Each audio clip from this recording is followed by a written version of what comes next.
vamos a seguir viendo la suma de fracciones y en este caso vamos a ver el segundo caso. Y el segundo caso es cuando nosotros nos encontramos con suma de fracciones, pero que éstas tienen denominadores distintos. En este caso, ¿qué es lo que vamos a hacer? Lo primero es sacar el mínimo común múltiplo de los números que están en el denominador, ¿sí? Hay varias formas de sacar el mínimo común múltiplo, yo se las voy a explicar todas. La primera de ellas que vamos a ver va a ser anotar las tablas de multiplicar de los números que están en el denominador. O sea, vamos a escribir la tabla del 4 y vamos a escribir la tabla del 2. Ya, esta es la primera forma. Entonces yo escribí la tabla del 4, 4, 8, 12, 16, hasta llegar al 40. Y la tabla del 2, 2, 4, 6, hasta llegar al 20. ¿Y qué me debo fijar? ¿Cuál va a ser el mínimo común múltiplo? El mínimo común múltiplo acá va a ser el número más pequeño que estas dos tablas de multiplicar tengan en común. En este caso, el número más pequeño que estas dos tablas tienen en común es el 4. Porque si ustedes se fijan, también tienen en común al 8, pero el 8 no es el número más pequeño que ellos tienen en común. El número más pequeño que ellas tienen en común es el 4. Por lo tanto, ese va a ser mi mínimo común múltiplo, el 4. Esa es una forma de calcular el mínimo común múltiplo. Ahora vamos a tener otra forma de calcular el mínimo común múltiplo, que es a través de una tablita donde yo utilizo números primos. Siempre los números primos que yo voy a utilizar en esta tablita pueden ser el 2, el 3 o el 5, ¿ya?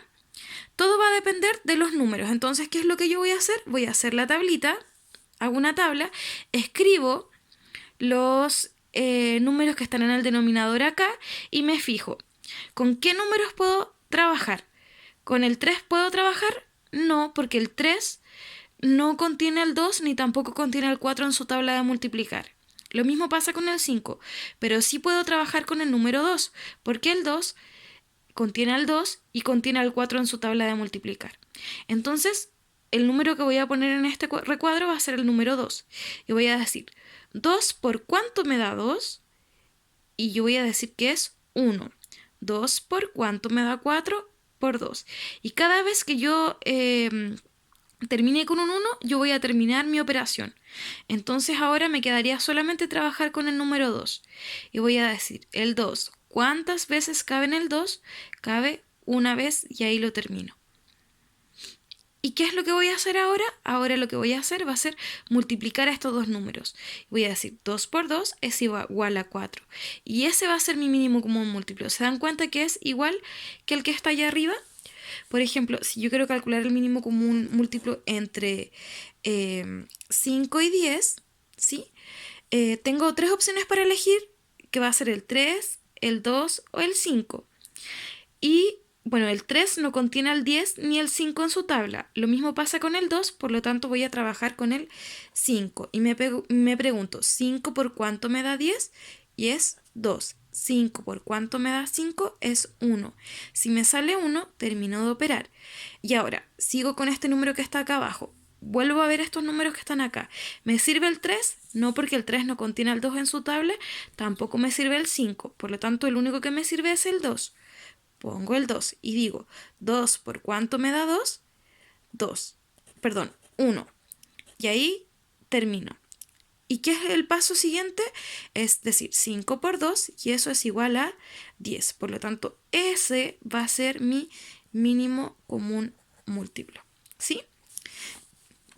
Y yo acá les presenté esta suma de fracciones. Entonces, lo primero para sumar fracciones que tengan distintos denominadores es sacar el mínimo común múltiplo. Lo pueden hacer de esas dos formas. Luego, si ya saqué el mínimo común múltiplo, yo voy a hacer una rayita grande y voy a poner el mínimo común múltiplo que me salió, que en este caso fue el 4. ¿Ya? Entonces, ahora, ¿qué es lo que voy a decir? 4. ¿Por cuánto me da 4? Y yo voy a decir que es por 1. Y el 1 lo multiplico por el numerador que sería el 5. Más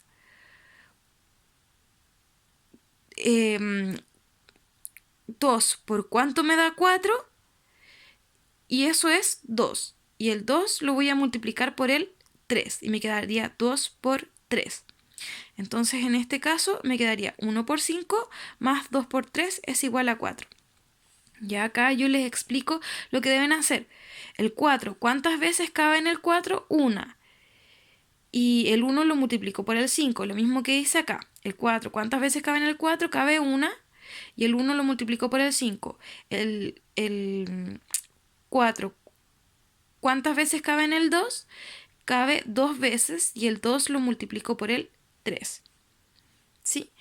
Entonces, ¿qué me queda ahora? Me queda decir 5 por 1 es 5 y 2 por 3 es 6. Ahora, sumo estos dos números, los numeradores, y me va a quedar 11 partido en 4. Y ese va a ser mi resultado. 11 cuartos. No es tan complicado. Lo primero entonces que ustedes deben hacer cuando tienen una suma con denominadores distintos es calcular el mínimo común múltiplo de los números que estarán en el denominador. Luego, calculan el mínimo común múltiplo, hacen una rayita grande y ponen el mínimo común múltiplo que les salió. Enseguida dicen el 4, ¿cuántas veces cabe en el 4? Una, y ese 1 lo multiplican por el 5. El 4, ¿cuántas veces cabe en el 2? 2. Y el C2 lo multiplican por el numerador. ¿Sí? Y después ustedes operan lo que está arriba y conservan el denominador. Y ahí les quedaría 11 cuartos.